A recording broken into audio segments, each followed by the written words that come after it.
abundance past time. It can be discouraging when we can't get fast produce out quick enough, or we're getting items in that are already past their prime. But a lot of organizations are setting up systems to make sure that that food is getting to local livestock first before it's going into compost. Not that compost is a bad alternative, but we find that it's helpful to a lot of our, especially smaller local farms who have livestock such as pigs or goats that are likely to eat anything and enjoy it very much, that setting these systems up is really helping those local farms. So today we have with us Chef Dave from Poughkeepsie, New York, Taylor Moore from Traverse City, Michigan, and Daniela Maria from Boulder, Colorado. And they all have experience doing this and setting up those systems. So I'm going to let them take it away, starting with Chef Dave. Thank you, Hannah. Hello, everyone. My name is Chef Dave. I work for Duchess Outreach. It is a human services organization located in Poughkeepsie, New York. And currently I have 14 farms that donate to my meal program, where I feed anyone in a cafeteria, lunch and dinner, 6 days a week. So when my farmers or their couriers come to me, they're bringing stuff that was in the field or in the ground yesterday. It's generally super fresh.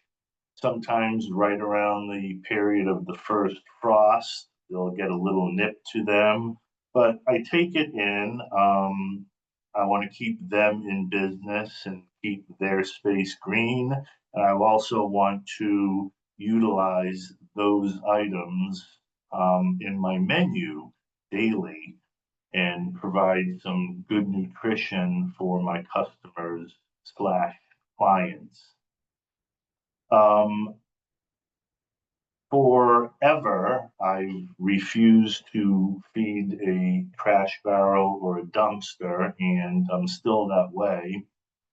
So as we're going through bins of donated produce, mostly veggies, but some fruit, in season, a lot of skins, seeds, peels, ends, cores, etc. get produced, and I was tasked to do something with that other than putting it in the dumpster and paying the trash removal people to haul it away.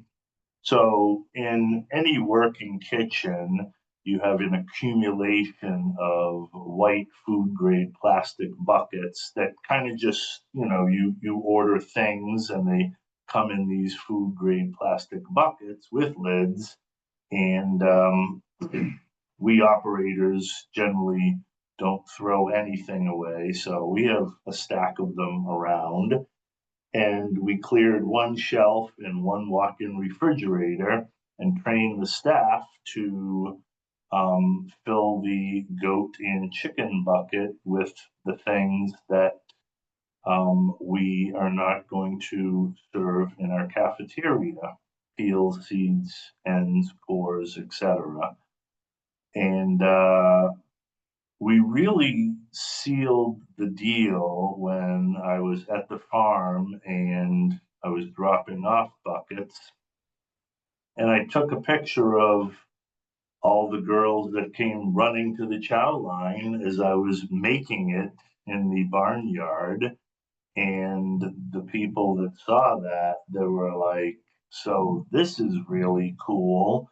And I want to be a part of this because I'm kind of an agricultural person and a no waste person. And, every day that we do prep, you give me a demo or some instructions, and now we're going to add one more line to that, and that's to get a livestock bucket. So I took the trash barrels out of the cold prep area and trained everybody to, when they're setting up their workstation, and you're getting your knife and your cutting board and your side towel and your, container to put the um, usable product in, you're going to grab one more container, and that's the bucket. And the empty buckets sit on the bottom left-hand shelf of the walk-in fridge. And you take an empty one, you fill it up, and then you put it back on the same shelf. And Hannah, if you kind of want to run through the pictures of Kayla in the white box truck delivering, and her bringing, I think it's maybe the one before before that one. Is there a prior one? Yeah, Carol, you can just keep going through those slides. Okay. Okay, so we'll go through the slides and I'll speak to it, and it may not be in the exact order, but that was the food coming into the kitchen. These are my staff of volunteers that are, fabricating and process. Oh, there's Kayla. She's bringing it in. That second right-hand side is like the second to last picture. On Fridays or Thursdays or Wednesday and Friday, if it's peak harvest season, I'll just pop those buckets in the back of my truck, and on my way home, I'll stop at the farm and drop them off. They all come scrambling to see what's on the menu when Chef Dave pulls in, and I'll place one bucket on the ground for them to eat, and then I'll leave the other buckets for the farmer or staff to, daily open one or two up and feed the animals. And that saves the farmer from buying grain for those animals. And in the fall, I will get a phone call from the farmer, several phone calls from the farmer, who will tell me to come down with my truck because he has donations for Duchess Outreach. And I will bring them to my kitchen and we'll start the cycle all over again, where, the produce comes into the kitchen, then we menu it, cut it, peel it, seed it, process it into a final product, put all of the end scraps, etc., into buckets, into the fridge, then into my truck, and back to the farm it goes, and feed the animals. It's not really time consuming at all, not for me anyhow. I've had people ask me like, how do you do this? How do you make 800 to lately 1,000 meals a day and still have time to do this? And I have a really good group of volunteers that are, very attentive to detail and very efficient, and they want to do this. So it's not so much on me as an operator, other than to oversee that we have plenty of empty buckets, and I make sure that the full buckets get to where they need to go in a timely fashion. I don't have a schedule that I keep with the farmer. During winter, I will be making less trips because I'll have less fresh produce coming in.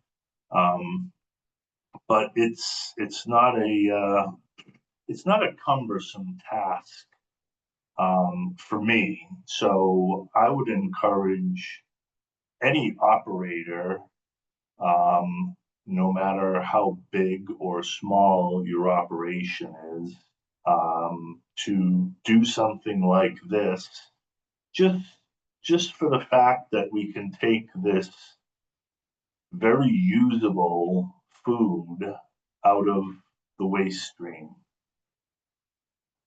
Any questions? We'll hold questions till the end. So if you've got any for Chef Dave, you can think on it, and then at that after everyone goes, we'll open it up. But thank you, Dave. There Sounds might be a good. few more pictures, Carol, you can scan through here. You make it sound so easy. I love it, Dave. I mean, if it was really easy, everyone would do it, but it's it's the right thing to do. It's good for the environment. It's good for the agriculture. It just keeps the waste factor down from the stream of not usable things. Yes. Well, thank you, Dave, and we'll pass it on to Taylor. Thank you. Yeah, hi everyone. I'm so glad to be here. Hannah, thanks for coordinating this and thanks for editing my slide if that was you or someone else. But there I am, Taylor Moore. I'm the director of Food Rescue Northwest Michigan, which is a program of Goodwill Northern Michigan. And you can go to the next slide. I'll show you where exactly we are for those unfamiliar with Michigan or the hand that you've probably seen. We're in the Pinky. Michigan is the second most agriculturally diverse state in the nation, and Northwest Michigan and just the western side of Michigan in particular um, has just remarkable agriculture because of the lake and the soils. And so in our area, we just have, I mean, like really everything growing. Blueberries, we're the cherry capital of the world. Um, Cherries, blueberries, pears, apples, asparagus, Saskatoons, apples, squash, potatoes, big commodity farms, many more small farms and specialty growers. So really remarkable area. This map is just to show that like how the area in Michigan are covered. We're what's called a redistribution organization of Feeding America. So we're part of that network. We are also a part of the Food Rescue Alliance too. We rescue just about 8,000 pounds a day. And so it's about 2.2 million pounds of food that we're rescuing every year. You can go to the next slide. Uh, Here we are in Traverse City. This actually means nothing to you all. This is what Traverse City looks like. Small place, 16,000 people. The 5 county area that we serve is 178,000 people. It's about twice the size of Rhode Island, but like the yeah, population's not that big. All right, next slide. Now we're gonna get into the food. Oh no. This is what our routes look like. We run routes. We've got a fleet of trucks. Next slide is our warehouse. That's what we look like, our brand new sign out front. Next slide, please. This is what our warehouse looks like. On the left, you've got our repack room. We just finished we just finished a 3-year, 2-phase remodel. We got money from Mackenzie Scott, who used to be married to Jeff Bezos, and is doing what any sane billionaire should do and is giving it away. And on the right, we've got a kitchen. We are currently not doing much processing, but are looking to expand into that. Next slide, please. So yeah, 8,000 pounds of food, 10%. That's our estimate based on surveys at food pantries. 10% is dead on arrival. Not good. Everyone's seen these bags of oranges from Sam's Club, for instance. Next slide. Here is a volunteer who is stepping on boxes of bread. So we get 1,000 loaves of bread every day. And Aunt Millie's, for instance, is about 10% of the food of the bread is not good. So every week, twice a week, we have volunteers that depackage the bad bread, sort through it, and repack it. You can actually go, yeah, go to the next slide. Okay, so we've got all this, yeah, food that goes to waste. I should say that on our routes, so we aren't, what makes us different than a food bank is that we don't bank the food. We don't bring it back to the warehouse. 90% of our food is picked up and delivered on the same day. We do not have the capacity to pull out bad food. If we see it, obviously, that it's bad, we aren't going to give it out. But when we get a pallet of produce from a grocery store, then we aren't going to sort through that. That goes out to the food pantries.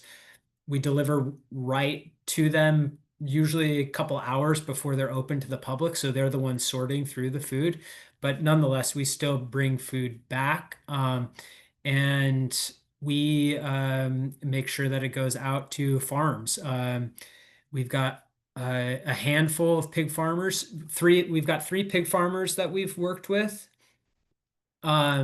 And then we have multiple chicken farms as well that we work with. This is a farm just outside of Traverse City, and the pigs really like it. They also have goats, chickens, and cows as well. Next slide, please. All right, this is one of our chicken farmers picking up last week. He is his family is a comes from a farming family. We were rescuing food from his farm, and he was like, "Do you all ever have any waste?" We're like, "Yep." And he's like, "I will come pick that up for free." We had historically been driving our food to pig farmers, chicken farmers, and then also to someone who's composting. And I've got a photo of that next. But he was offering, yeah, and then if you want to go back, he was offering to pick it up. And so he comes once a week on Thursdays, and we wheel it out to him. One of the slides that I'm really bummed that I did not include is of the compost in our freezer. So we have 2 large walk-in freezers, and that's where we store our food scraps. So when we get bad food, like at the end of a route, the drivers will put it into banana boxes, lined banana boxes, and we will put that in the freezer. We also have a tilt. What are they called? Tilt dumpster, that is also very helpful. And actually, yesterday, as I was trying to unstack bins of apples, one of the bins cracked and broke, and 600 pounds of apples went all over the floor. And I have a great video. Maybe I don't know how I'd send it out now, but yeah, it was a long day yesterday. Putting that into the tilt bucket. So anyway, we were just packing his truck full. So that's why there's all these loose melons. Next slide, please. Yes, we've got 4 people composting right now, and that is has been helpful for us. And also, we have struggled to get, like, they don't want breads. Many people don't want sweets, understandably so. We have given our sweets, like cakes, excess cakes, to a bear farm for where they hunt bears. It's a little dark, I know, but this is northern Michigan. And anyway, composting it's great. And also we found more success with animal farms. So next slide, please. Okay, yeah, 10% still dead on arrival. We work this slide is just to represent that we do this work in collaboration with so many different partners. We serve 70 different food pantries and meal sites, and there are other environmental organizations focused on food waste, and we work very closely with them. We go in on grants with them. We're going to go in on a refed grant with seeds, and another organization called Crosshatch to I pick up food scraps at schools. For instance, and there's just a lot of collaboration happening up here in this space. The melons were not edible. The melons were nasty. Yes. Thanks, Veronica. All right, next slide. Okay, this is what I'm so excited about. This is my hot take is we have just started using an app called Food Rescue US. There are a bunch of food rescue apps that are available. We chose Food Rescue US because they seem to have like a good communication system with volunteers. And it's also, you can use it for a bunch of different things, including um, using it to pick up food scraps. So if you'll go to the next slide, that I mentioned that 10% of our food is dead on arrival. We don't sort through like in our warehouse, for instance, like here we do about it's anywhere from 300 to 500 pounds a week of food scraps that we're dealing with, but it's like thousands of pounds across the network of the 70 pantries that we work with. We're working with them to team them up with local with pig farmers, and we're using this app to start having those pickups happen. So we have volunteers that are picking up at the end of food pantries all the food scraps. And right now they're taking it to our warehouse so that we can give it directly to a pig farmer or chicken farmer, pardon me. But we are going to be launching this so that we can just start connecting pantries to other places. And there's usually one person at the food pantry that wants to do this. It's just a matter of like making it simple and, having an easy sign up. It's like, this is definitely not, I haven't talked to Food Rescue US that we're using their app in this way yet. I imagine they'll be excited. I hope they're excited because it's a good use for it. So you can see like in the description for anyone who's used one of these apps before, it just says, we're going to use it to be composted or used as animal feed. And we have a group called Grand Traverse Industries, which is like each county in Michigan or each area in Michigan has a place for adults with disabilities to find that have jobs, and they are taking on another one of our sites, which is going to be so they'll pick up 3 times a week and then drop food off at a chicken farm. So that's really exciting. I think the next slide is my last slide, and questions or comments at the end. Thank you so much. Thank you so much, Taylor, and we'll pass it on to Daniela. Hello, everybody. Thank you so much. Really happy to be here and love the very different perspectives and relationships we have with this. I'm going to share a little bit about what I do and what I did. Most of the pictures are from a previous life, as you will. I'm currently the logistics manager at Boulder Food Rescue, and this means that I manage our schedule. And how our food rescue works is we have different stores and restaurants and organizations that we pick up on a weekly basis. And then we have volunteers that pick up the food and take to our various communities. And so I manage all of that. Here in Boulder, most of our food gets composted. We do have a citywide compost, but we have been thinking about what it looks like to get food to local farms before it gets thrown in the compost, because as you know, we've said, there's so many farmers that could use that support. So I'll share a little bit about my work. Back in 2020, I was really lucky to get an internship at a farm here in Boulder called the Golden Hoof. And you can see here, this is one of our old cows. We're feeding her some apples, and this is her calf, Belle.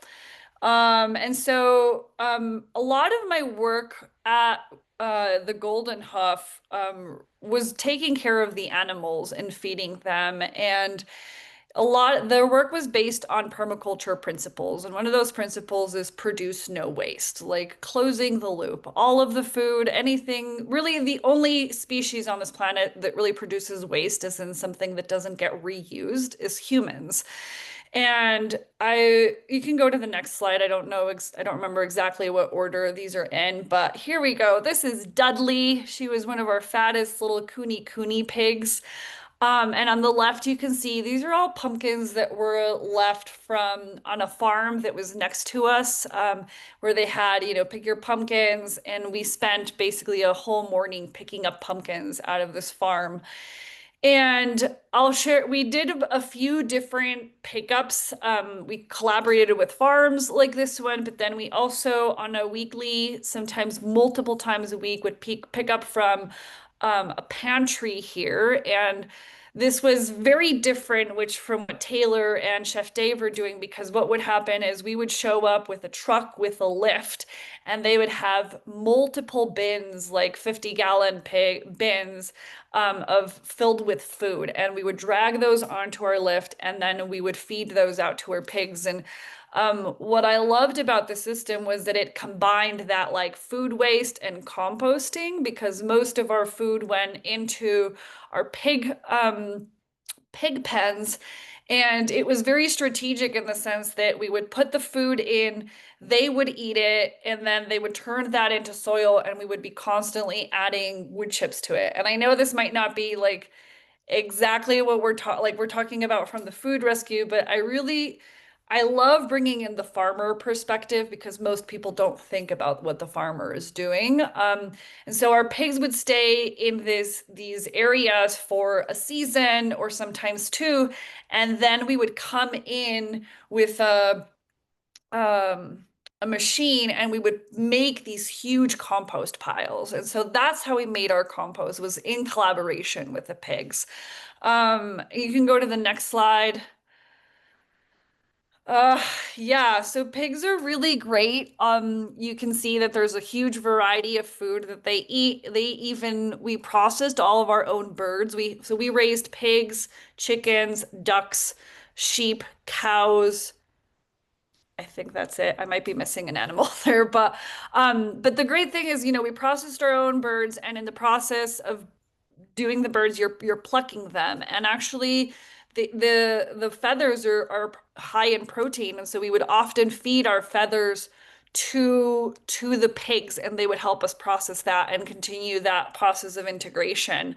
We had a small dairy. You can see on the picture on the right, the big pig is just like soaked in whey, which we would make yogurt and cheese on the farm. And then the whey is a really good source of protein and other nutrients that then the pigs would eat. And so pretty much there was no waste on this farm. And then also the chickens are a part of it too, because the chickens consume other parts. And one of the donations that we would receive was from CU Boulder. We would receive them once a week. We would pick up these bins with our lift truck. And most of this was usually salads. It just depends on what they're cooking. And that was mostly for our chickens, because that's what they like to eat. Even though they are omnivorous, they just tend to go for more of those like soft greens. Next slide. There's one of our piglets completely covered in feathers. And then obviously, of course, we also would weed. We had gardens where we produced vegetables, fruits, we had berries, and we would bring in a lot of the times multiple loads of weeds for the pigs to digest for us. Next slide. I think that might be the last one. Yeah, so I really just included, you can go back to the slide so we can have something funny to look at, but Really where I come from with this is there's so many different ways to approach this. There's as many problems and there are as many solutions. And so I really love how Chef Dave is doing it, where it's something that seamlessly fits into his system. Taylor is also doing something similar where it just seamlessly slips into the system. And for us, it's a little bit different. You know, we don't currently have farms that we're working with, but we also have a different system. And you know, from the perspective of the farmer, we made the effort of going to get this food waste. We also worked with breweries. We got a lot of, I think there was a picture that was missing. There's a picture with a dog sitting on a pile of something, like kind of brown stuff, and that's brewers weight, like brewers grain that has been spent from, you know, from brewers brewing their beer, and it's really high in protein. The pigs love it. And I think the other thing that I want to mention is, I don't know, you know, Taylor, what your experience is, but food donations have fluctuated greatly for us. And we've really been leaning into collaborating with farms to work with them in donating food. And so we have several farms that during the season are donating to us. And I love that organizations like this exist. And I really have been thinking about the fact that we exist because we are a culture of waste. And what would it look like if we actually supported farmers, which are usually the most underpaid people, with the most amount of experience and knowledge for something that is absolutely essential for our survival on this planet? And I don't mean just growing food, I mean deeply and lovingly taking care of our ecosystems for our survival. And so my perspective is bringing in the farmer to these conversations. What does it look like to collaborate with farms, to collaborate with the ecosystems in which we live?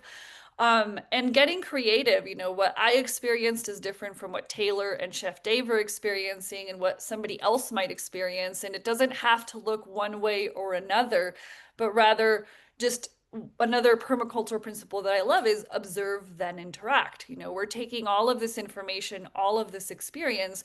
What is happening in our current ecosystems, social, economical, political, environmental, and how can we plug in to make this seamless? Because, you know, so much food waste does go into the waste stream and it gets lost. And the whole idea is to bring that energy back into the living system. I think that's all I have to share for right now. I'm open to questions as well. Thank you. Thank you, Dave, Taylor, and Daniela. And Daniela, great points. I love that. And I do like that you're all coming from slightly different perspectives and scales of size.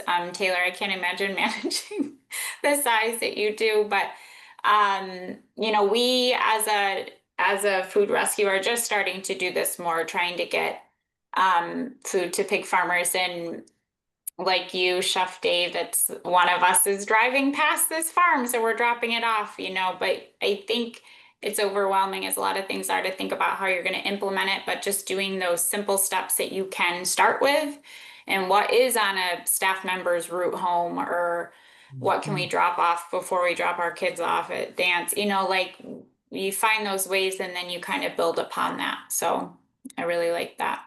I'd love to open it up for questions if anyone has any out there.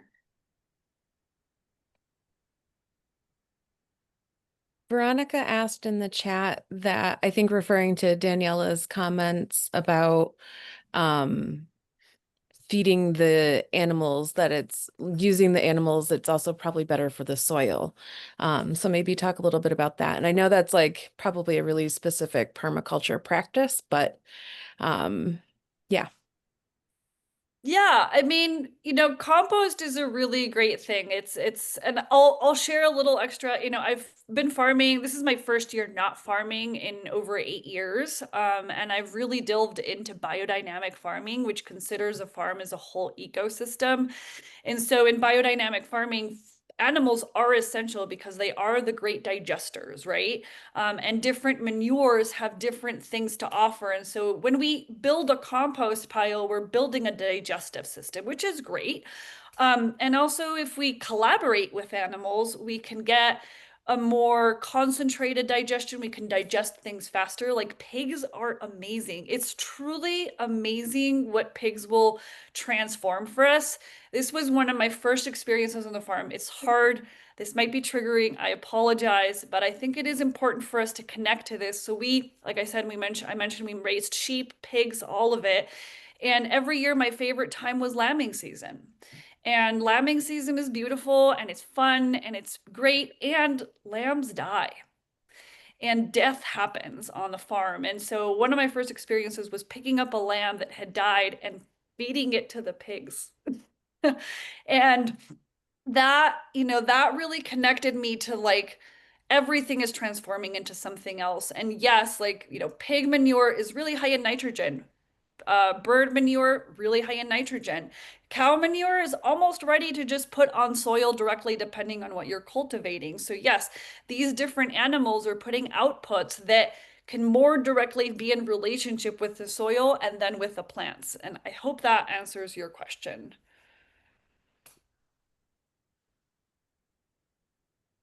We've got a question for all of you. How has this work influenced you personally source the food on your plate? I was going to say that we've had our best success working with uh, permaculture farms. Right. I so appreciate you bringing that point in, Daniela. Yeah, and in this work, it's like a lot of it is like working with the coalition of the willing and able, and reaching out and trying to find those folks. And then, once you find one permaculturist, then permaculture farm, they know each other. So like you can get tapped into the networks. Yeah, and they might let you they might trust you enough to just drop the food scraps off yourself unannounced, or at your convenience, which is always very helpful. Oh, personally though, I mean, I have for a long time since I was a teen, have been very intentional with what I put in my body. I have an autoimmune disorder, and where my food comes from, how it's produced is really important to me personally, and from a larger moral perspective. Uh, we the food system is I believe that we shouldn't have an exploitative food system, and so I try to or I do. I buy the food or share the food or trade the food with folks that are going to make me sleep well at night. So there's also there's an abundance of privilege in there too. Um, I will say, food rescue employees bring their food scraps into the warehouse. So that's a cool service. And we have a cooperative of 25 farms that also rents the north end of our warehouse. And they have a CSA pickup at a shared cooler that we have here. It's like open to the public. People pick up their CSAs, and we're working with them right now to have it so that their CSA members can bring in their food scraps when they come to pick up their next box, which is also exciting. That's great. I have a kind of, oh yeah, Dave, go ahead. Sure. For me, it's not really so much sourcing for my operation.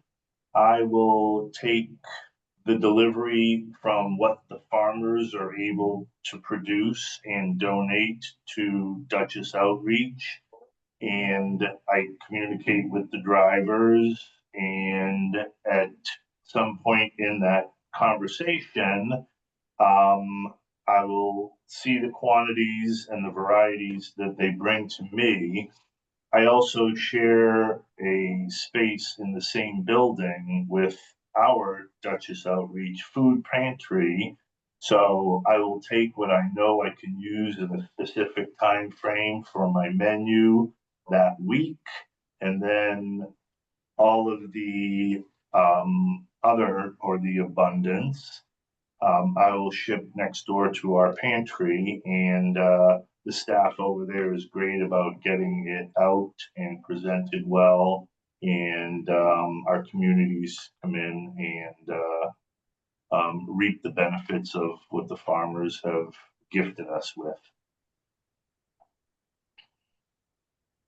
I would say this work has greatly influenced how I get food to my plate. And I will say that I have many conversations with people, and I am very conscious, and like I said, I'm not farming anymore, but I try to have relationships with farmers around here that I know how they're growing my food. And, in the context of food rescue, we're talking about food insecurity and lack of access. And I try to remind people that the first thing you can do when changing your mind about food is just be grateful for what you have. Because a lot of the times when we're talking to people who are not privileged or have barriers to get to food, like we have areas here where the only access to food is a 7-Eleven. Like I can't tell them to go find a farm to source their food.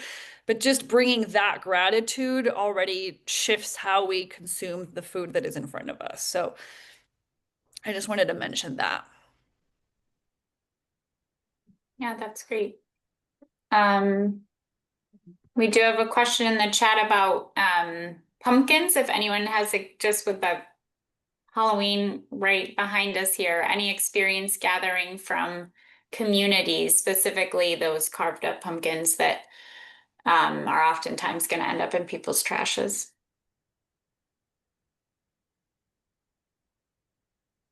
In Traverse City, we do not. So in Traverse City, we have a in-vessel community compost machine, and we have what's called like the pumpkin smash composting party, and everyone brings their pumpkins and smashes them, and it's like super well attended. It's a big deal. There's like traffic jams. And so we've got enough going on where we don't like I don't go after food scraps and but yeah, there's at least we're building up systems here locally to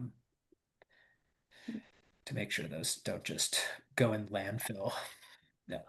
I don't have any personal experience with organizing communities, but I personally take all my compost to a local farm, and I do encourage people to get to know their local farmers if they can, and they will be happy to receive your pumpkins, whether it's for their animals or for their compost. So it's just a simple way to weave yourself into what's happening. Yeah, that's really great. This is Kate. I work at Seven Valleys Health Coalition, but I help run the local Homer Farmers Market. And actually, we have our vendors at the beginning of the season agree that if they have leftover produce or whatever, that they donate it to the local food rescue at Seven Valleys Food Rescue, so that there's sort of that chain, right? And it's, building their practice. We're getting better at it. But it's, one of those things that I think is like farming, right? We're planting seeds, helping to change patterns and habits. So thank you all so much. This was great.